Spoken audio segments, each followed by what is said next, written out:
Welcome back to the Confessions of a Good Girl, the podcast where good girls come to confess and sovereign women come to stay. Today we are talking about naming, the third step in the confess method, and honestly, the one that changed everything for me.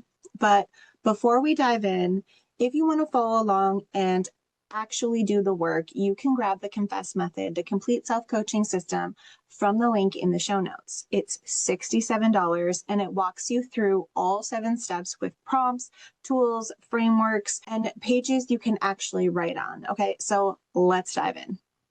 So here's what I want to start with, because I think we get this wrong.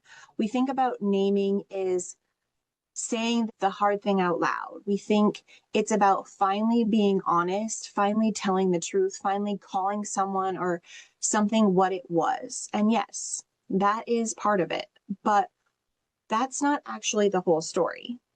Because here's what I know now that I didn't know for a long time. And the story you've been telling yourself isn't necessarily a lie. It's a survival translation. Your brain took something that happened and encoded it in language that kept you safest. It filed it under whatever made it bearable for you. And you've been carrying that version, that translation, as if it was the only true account of what happened.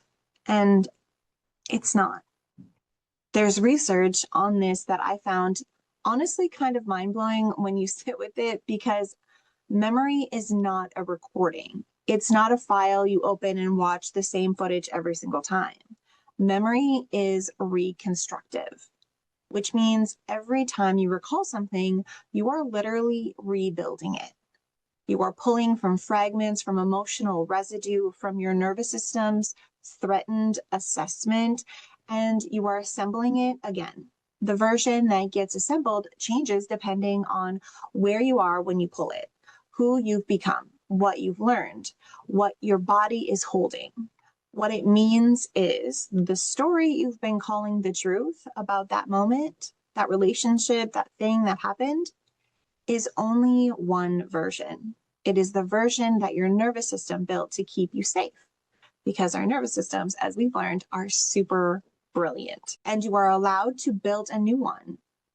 Not to excuse what happened, not to minimize it or pretend it didn't hurt, but to find a version that is honest and no longer holds you hostage. That's what naming is. That's the whole thing right there. So I want to tell you about a moment in my life.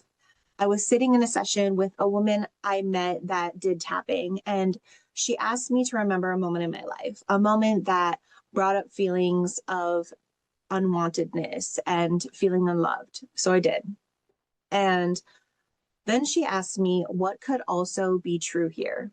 Could it be true that you gained immense strength in that moment?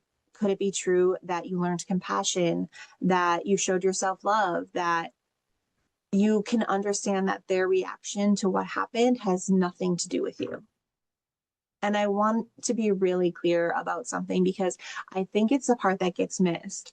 I didn't rewrite the story to let anyone off the hook. I rewrote it to let myself out of the loop. There's a difference, a big one. The loop was the thing that was living in my body every time something triggered that old file. Naming gave me the door out of that loop. And that felt really good, because I have fibromyalgia, and I truly believe with everything in my soul that fibromyalgia is linked to a trauma response in your body. It's your body's way of saying, I am battling this trauma that you don't want to heal or acknowledge, or haven't had the ability to heal or acknowledge.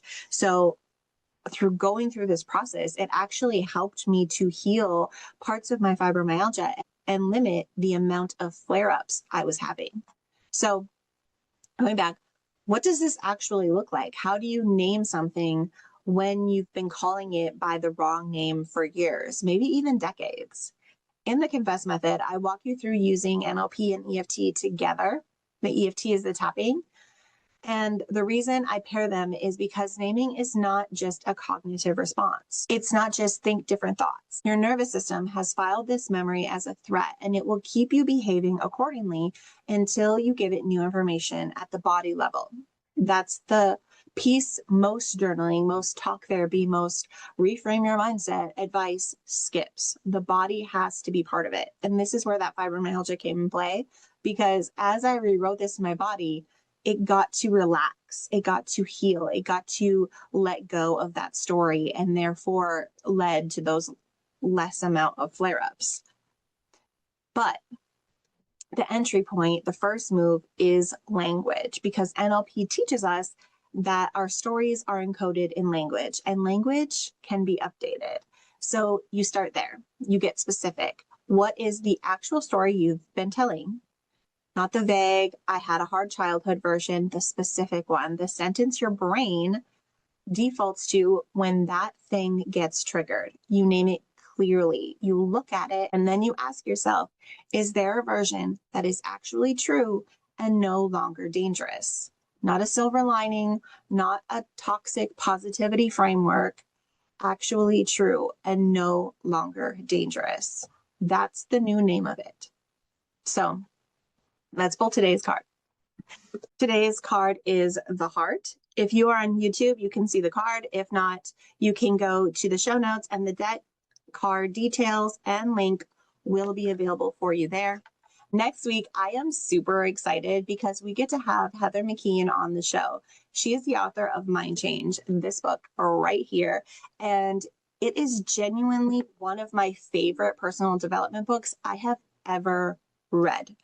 And it shifted so much of my perspective into NLP, into how to reprogram and rewire your brain. It is so, so good. We are talking all about how language we use literally rewires our brain. You are not going to want to miss this one. It's going to be so freaking good. And again, if you want to follow along as we go deeper into the Confess method, the link for the PDF is in the show notes as always. But here's why this is your next best step, especially now that we just sat with naming. You probably felt something move a little, or something land, or maybe something tightened in you, and you were just like, because there's a story in you that you already know needs to be named. The Confess Method PDF is where you do that work. It has the prompts and the framework and the EFT script and the NLP rewrite process, all of it in one place. So you don't just listen to this episode and then file it under things I learned once. You actually get to go do it.